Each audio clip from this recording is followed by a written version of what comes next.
Greetings and welcome to Update News with Weird Wizard. Stranded Deep has been updated. Hooray! Hooray for Beam Team. That's right, we're at alpha version 0.02 and they've added a whole bunch of stuff. As you saw in the intro, there's a few new critters in the oceans. We've also got movable beds. That's right, no more are your beds locked in place. They're now just basically items like any other. You can pick them up, you can shift them around, you can throw them. You can dump them in the ocean, all sorts of good stuff, which means now we can actually live inside our houses. Not that I got to that point just yet. Weirdorm, the island of Weirdorm, my paradise retreat, we haven't quite got to that stage. We're still sleeping outdoors in our camp, but that's fine. Now we know we can. Bugs and issues notwithstanding, but I will go into that later.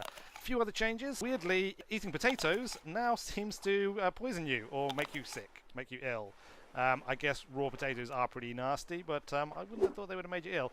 Anyway, you still can't eat starfish. They have adjusted the view distance on coconuts. So when you toss a coconut now, it won't necessarily disappear before coming back to the earth, which is a bit of a shame, actually, because I quite like that.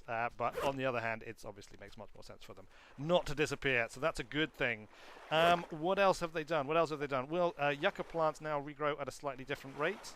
And we have, finally, doors! That's right! Using a bit of yucca, some sticks, and some palm fronds, we can now construct doors to add to our foundations, to add to our huts. When we finally manage to place one, we find a place where we can, there we go, and we place that down, bam, there we go. Is that not a thing of beauty? And yep, it opens, and guess what? Wait for it. Oh yes, it closes too. Yep, that's right, opening and closing doors. They've got a little window in them. It's really nice. It's a really nice little touch. I mean, this is going to make our huts feel much more homely now that we've got these. The door does physics as well, so as you saw there, it'll push objects and stuff if you put them in the way, so you have to be a little bit careful where you store things if you're going to have doors opening and closing around them.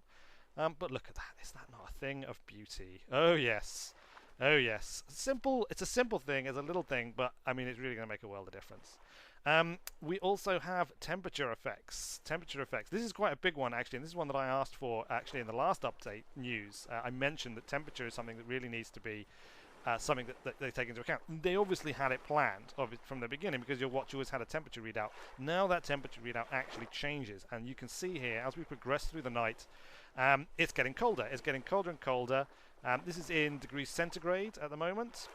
And it gets down to around about, well, we're at sort of 21 degrees centigrade, 10 o'clock at night. It keeps on falling through till midnight. There we go, we're at 11 o'clock now. It keeps on falling through till midnight, and then once we get to midnight, which we'll get to eventually, hold on. Oh yeah, you can change in the menu now. You can change between Fahrenheit and centigrade, which is awesome if you are like myself, living in the UK and don't understand Fahrenheit. We use centigrade here, and vice versa, obviously, if you're in the US or somewhere that uses Fahrenheit.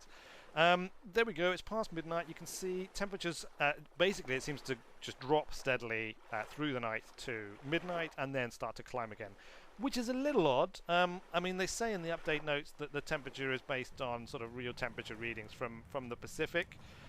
I find it hard to believe that the temperature would start rising in the morning prior to dawn coming along. I would have thought you would require the sun to rise. The coldest hour is the coldest hour, not the hour before dawn. That would be my understanding. Something else that doesn't seem to be in yet is heat from fires. As you can see, basically it has no impact at all. The heat's just steadily rising with the oncoming dawn. I'm sure that will be changed. I'm sure we'll see that in the future. What I would like to see, I don't know if it's planned, but sheltering inside your buildings. Obviously the temperature should stay either higher or lower depending on whether it's hot or cold at the time.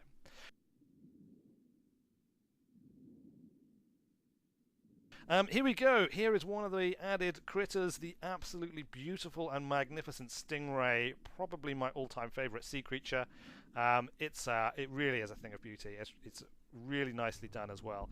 You've also got the lionfish here, which is a spiny thing, and you do want to be careful because yeah, it will. There you go. It will sting you, and give you the old toxic arm. There it is. Oh, the joyous toxic arm. What else is there? We have reef sharks, which seems to be quite timid, much more timid than regular sharks. I don't know if they're ever going to attack you, but they certainly seem to swim away when you come close, which is nice. It's nice to have a couple of large sea creatures which are not necessarily hostile towards you or dangerous towards you. Yep. Again, obviously, just demonstrating you can switch the temperatures between centigrade and Fahrenheit in the menu, and it works.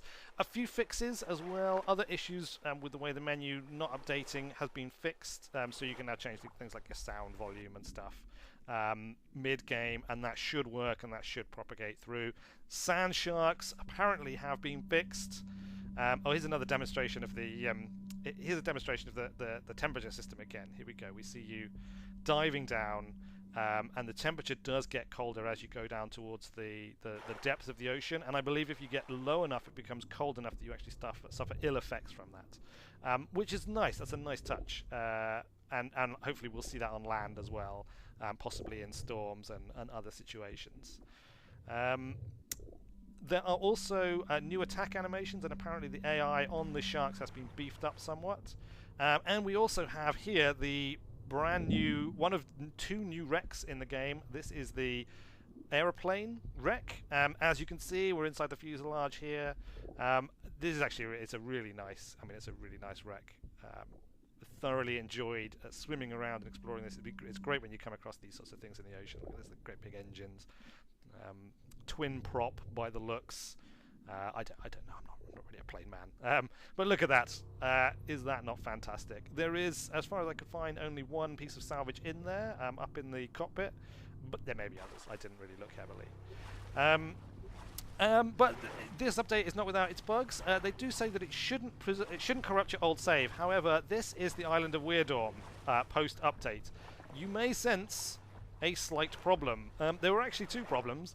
First, there is no land. All of the rocks and other objects are in the right places, but there is no land mesh that I can see, although the raft seems to think there is one. I was also unable to get out of the raft at all. I'm just stuck. And yeah, sort of hacking at it with my axe didn't work. Now, to be fair to the game, I did edit my save file, which was to get myself out of a shipwreck at one point when I was stuck in a hold. So it may be that issues arising from that caused the incompatibility with this update. I haven't yet gone to have a look and see if it's possible to fix it. Another nice little bug that I discovered, it's flying fish, but I somehow don't think they're supposed to be flying. Slowly arrowing down into the ground there. That's it. That's basically all there is. I say that's all there is, and there's loads of other stuff in this update, to be honest with you. The big ones are the temperature system, which is fantastic to see, and I can't wait to see how that develops and expands. There is a couple of sea creatures that I haven't shown you. There is the turtle, the sea turtle. I'm really looking forward to finding a sea turtle, and that's really, yeah, that's a fantastic thing to have in the game. That's awesome. There's also a new clown triggerfish, which I guess you'll find around reefs. That's the one from Finding Nemo, I believe. I believe that's it. So you too now can find Nemo if you look hard enough. I apparently didn't look hard enough. There is a different type of shipwreck as well. There's a ship bow, and there is cloth, which is a new item that you can find. I think it's just a placeholder at the moment, but there will presumably be lots of things added that use cloth, or that you can use cloth with.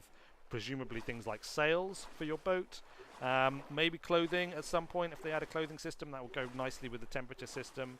And I think you can now craft crude bandages, which presumably is something you craft out of cloth, but I'm not sure. Coupled with that, a whole raft of updates, tons and tons of updates, tons of bug fixes. It's all in the changelog, which I will link in the description below, but it's fantastic. It's brilliant. Beam team, you got 2 thumbs up from me. I'm really looking forward to seeing how this game develops. If you can keep up this sort of update schedule, then we're going to have something really very special in no time at all. In fact, in all honesty, we already have something pretty special, but it will just keep getting more and more special. Right, that's it. That's all I've got to talk about, I think. I've rabbited on more than enough. Dive into Steam as soon as you can. Check it out. Let me know if your save file is fine, or if you have also seen issues. If I find a fix that enables me to reuse my old save file, then I will post about that and I'll let you know. Please remember to check out my other Stranded Deep content, and if you enjoyed this update and you want to see more of these updates, make sure you hit that like button and do consider subscribing. Anyway, thanks a lot. I have been Weird Wizard, and I'll see you later.